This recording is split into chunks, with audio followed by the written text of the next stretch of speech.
astag'firulloh, astag'firulloh, astag'firulloh deb til bilan, dil bilan, butun vujud bilan iymon, e'tiqod asosida zikrni davom ettirish orqali yuzaga keladi. Astag'firullohni to'xtovsiz juda ko'p aytishni mashoyixlar tavsiya qiladilar.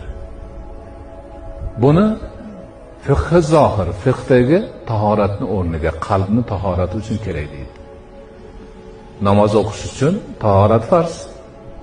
Badanni o'sha Qur'onda ko'rsatilgan a'zolarini 3 martadan yuvib, hammasini yaxshi qilib, keyin namozga kirgandek, Allohning zikriga kirishdan oldin me'yoriga yetib, qalbni poklab, tahoratli qilib olish uchun istig'for aytish kerak.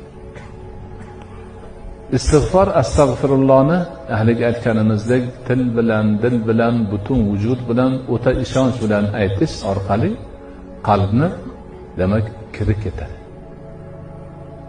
Qalb tozalanadi.